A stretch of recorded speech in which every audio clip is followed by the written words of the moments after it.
So my YouTube journey is taking an interesting turn. 7 weeks ago I started creating content about running and endurance sports. And 2 weeks ago I posted my most popular video yet. It's reached almost 5,000 views, which is quite a lot compared to the amount of subscribers I have.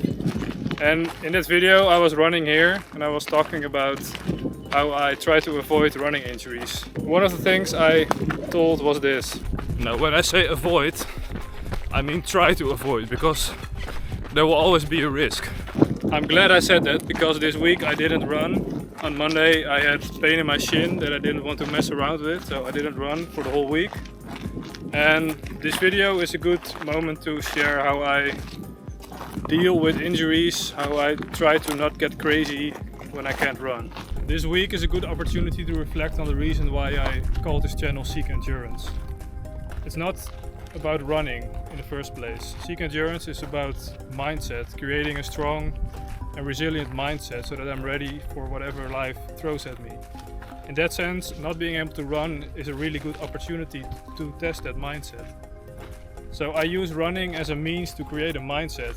So I think the reason why I have pain in my shin is because I went a little bit too aggressive on the downhills. So if I compare my training to that of last year, the mileage is about the same, the elevation gain is the same, but I used to train on a treadmill and the thing could only go up.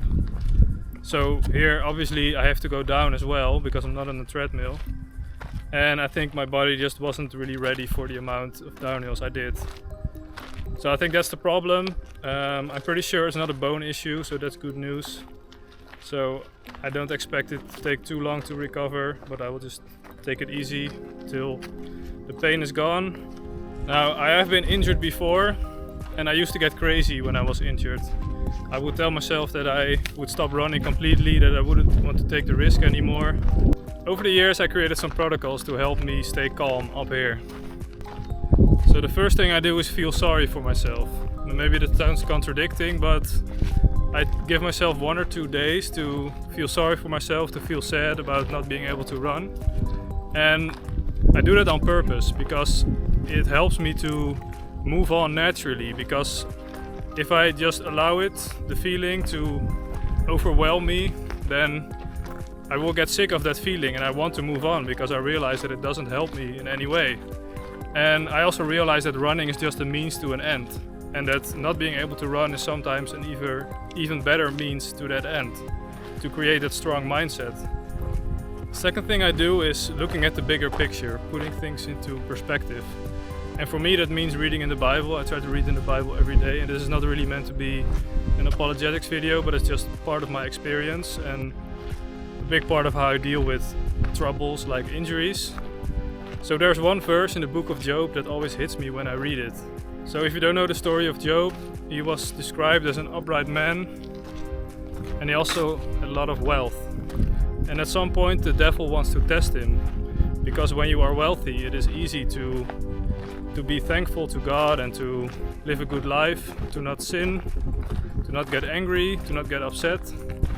And the devil thinks that he will get upset when his wealth is taken away from him. So that's what happens. He loses his children, all his wealth. And then his wife asks him, why wouldn't you curse God? He's stolen everything from you. And then Job responds, why would we only accept the good things from God, but not the troubles? And that verse really hits me because it tells me something about how I deal with things that I receive. So for me, I believe that I am able to run because God allows me to run. So when I can't run, I also believe that is because God doesn't allow me to run. Now, maybe you don't believe in God or you do not read the Bible, but I think this mindset can still apply to your life. So it's easy to be happy when everything goes well, but what happens when you encounter trouble? I try to see it as a way to test that mindset, to still be patient, to still be grateful, etc.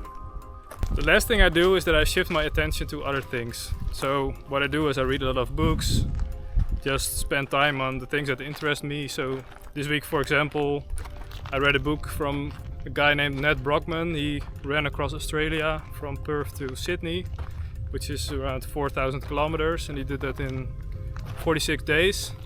And in the book he talks about how that went, but also about his mindset during that Ultra Endurance Challenge.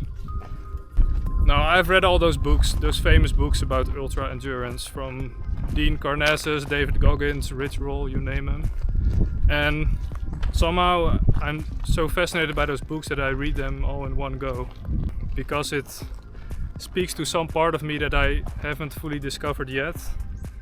But hopefully I will discover that in the future and do something like that as well. When I'm out of the momentum of running, it just allows me to reflect a bit more on my life, but also to get inspired by the things that I usually do not have that much time for. So what's next? Well, of course I hope I can run next week, but I will just take it easy. Maybe I will run, I don't know yet. There is some progression, so that's nice. I do not have that much pain anymore, so I think I will be alright in a few days. Hopefully I will just focus on strength training and just spending my time on other things to not really think about it the whole day. So I'll give you an update next week, and hopefully it will involve some running.